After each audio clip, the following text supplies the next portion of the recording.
hacer una comisión, pues Ernesto Castro ha señalado que sí va a haber una auditoría. Ahora, la auditoría, ¿cómo será? Posiblemente que se forme una comisión especial de peritos o expertos en materia laboral, posiblemente que se pida una auditoría especial a la Corte de Cuentas, que eso sí creo que es recomendable hacerlo, o la contratación de una auditoría privada para que verifique cómo está la Asamblea Legislativa, los excesos de gastos que se tiene no solamente en la parte administrativa de la Junta Directiva o en las fracciones políticas, sino también los excesos de gasto en materia de salarios. Y cuando me refiero a exceso de gasto en materia de salarios, me refiero a aquellas plazas fantasmas. Cuando me refiero a exceso de gasto en materia de salarios, me refiero a tener 5 asistentes cuando con un asistente basta. Esto, la consecuencia es la falta de dinero en salud, la falta de dinero en seguridad y en otras áreas prioritarias para el Estado. Pero crear una comisión por estas irregularidades que se han visto en el proceso electoral previo, antes y después de estas elecciones, ¿debería la Asamblea, mejor dicho, la Asamblea entrante, crear una comisión para que investigue todas estas anormalidades? Sin duda alguna la tiene que crear. Sería una de las formas de auditoría donde esta comisión debe de verificar. Ahora, el problema de eso es que va a retrasar todo el tema de la política pública que el Ejecutivo requiere. La pandemia nos atrasó, nos golpeó económicamente, ya gracias a Dios las inversiones se están dando, ya están viniendo, hay mucha confianza y la Asamblea tiene muchísimo trabajo que hacer. El estándar que se le ha puesto a los nuevos diputados electos es muy alto y el estándar, el mensaje de la población es: trabajen en función de la política pública que el Ejecutivo ha venido haciendo y que necesita de los diputados para seguir haciendo. Entonces, inicialmente Ernesto Castro junto con su equipo debe de decidir, pero la auditoría debe de manifestarse en una auditoría especial, en una auditoría privada y una comisión especial para ello, sin retrasar toda la urgencia de aprobación de leyes que se tienen para el Ejecutivo. Ok, muy amable, gracias. Gracias, señores de la prensa. Chévere.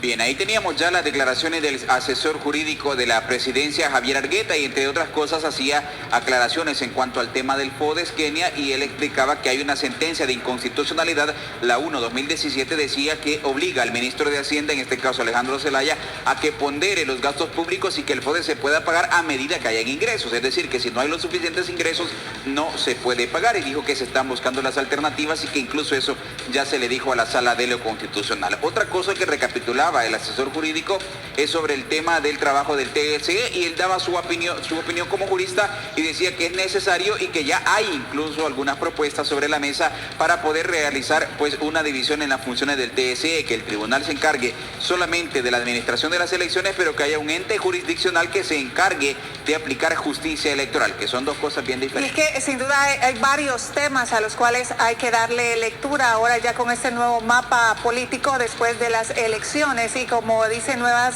ideas, y lo estaba mencionando el asesor jurídico, el hecho de las auditorías dentro de la Asamblea Legislativa es prioridad para nuevas ideas una vez que asuma. Ayer también veíamos cómo el Sindicato de Trabajadores de la Asamblea Legislativa se pronunciaba y exigía a la directiva de la Asamblea Legislativa que dejara de estar enviando personal a trabajar a la Asamblea Legislativa que nunca se había presentado a trabajar y que ahora sí estaban haciéndose presentes ahí en la Asamblea Legislativa. Entonces son varias cosas que hay que poner en contexto y hay que estar al tanto de cada una de ellas. Y justamente sobre ese tema el presidente Bukele se había pronunciado y decía a través de su cuenta de Twitter: el sindicato de la Asamblea Legislativa, que nunca ha sido afín al gobierno, hace esta denuncia.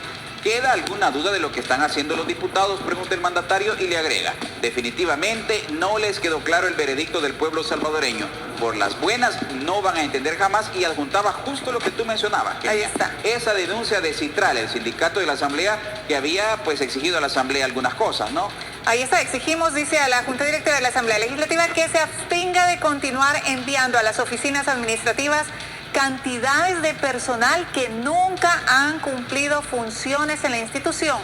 Esta acción pone en riesgo a los trabajadores que sí han ejercido sus labores. Increíble, ¿verdad? Esto es algo que siempre se había como mencionado, se había escuchado, se había hablado al respecto sobre esas plazas fantasmas, esos salarios que podrían haber estado saliendo de la Asamblea Legislativa para personal que nunca se había presentado a laborar. Y ahora, este no es un tema nuevo, sino No, que por de esto eso. ya han habido diferentes, incluso publicaciones periodísticas en las que se señala que muchos diputados utilizaron estos fondos de la Asamblea para pagar activistas que les sirvieran en tiempos de campaña y para realizar diferentes tipos de O actividades. como lo ¿no? decía el asesor jurídico, tener 5 personas asesorando Cuando a solo un diputado. necesitaban uno. Correcto. Exactamente. Y ahora hay que tomar en cuenta que todo este tipo de situación ha sido denunciada por Citral, el sindicato de la Asamblea Legislativa, que el presidente también retomaba esta denuncia. Ahora nos vamos con Lorena Martínez, que nos tiene más información en torno a este escrutinio final. Lorena, buenos días, bienvenida.